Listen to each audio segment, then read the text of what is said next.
July 6 దేవుని వాగ్దానం.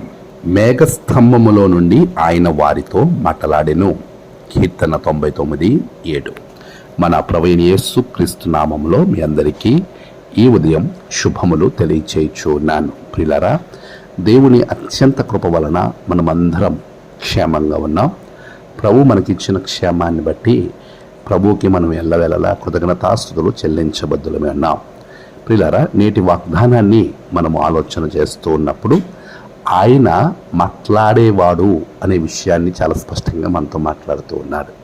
ఎందుకనంటే ఆనాడు ఇశ్రాయేలు ప్రజలు సమస్యల్లో, కష్టములో, బాధలో ఉన్నప్పుడు మేఘస్తంభముగా ఆయన మాటను క్రియారూపకంగా చూపించాడు.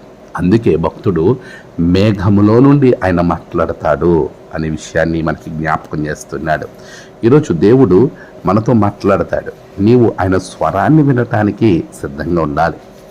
ప్రభు స్వరాన్ని వినేటువంటి వారు మాత్రమే, ఆ ఆలోచన కలిగిన వారు మాత్రమే స్వరాన్ని వినగలుగుతారు. మేఘస్తంభము దేనికి సాదృశ్యంగా కనబడుతుంది అని అంటే, మనం చూస్తే పగలు మేఘస్తంభము, రాత్రి అగ్నిస్తంభము ఇశ్రాయేలు ప్రజల ప్రయాణానికి కావలిగా ఉన్నాయి.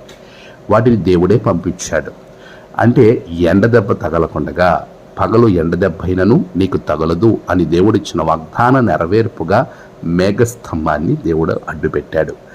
ఈరోజు మేఘస్తంభము మనకి ప్రత్యక్షంగా ఎండలో వెళ్ళినప్పుడు రాకపోయినా, నీవు ఎండలాంటి తీవ్రత కలిగిన భయంకరమైన శ్రమలలో ఉన్నప్పుడు, అది ఆర్థికంగా, ఆరోగ్యపరంగా, లేకపోతే ఇంకా ఇతరితర సమస్యలు, శారీరకంగా, మానసికంగా, ఆధ్యాత్మికంగా నీవు తీవ్రతలోకి వెళ్ళినప్పుడు ఎండ తీవ్రతను సూచిస్తూ ఉంది.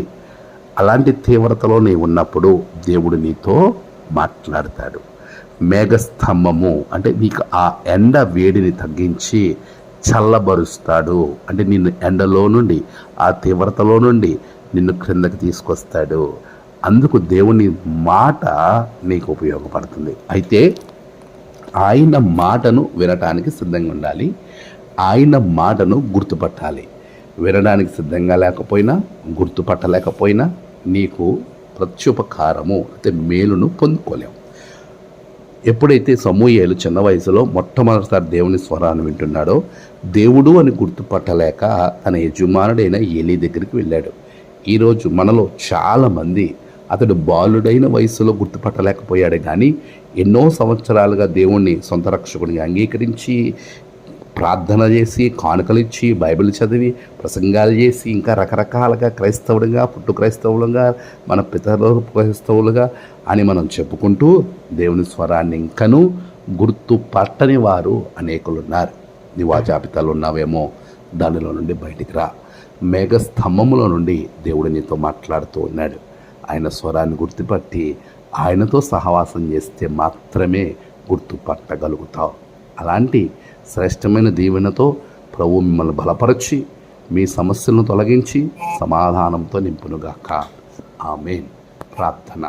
సర్వోన్నతుడా, గొప్ప దేవా, నీవు మాట్లాడే దేవుడవు. నీ బిడలతో మాట్లాడినప్పుడు దాన్ని గ్రహించుకునే శక్తి బిడలకు దయచేయండి. నేడు ప్రయాణాలు, పనులు, వారు తలపెట్టిన నూతన కార్యాలన్నింటిలో విజయం దయచేయండి.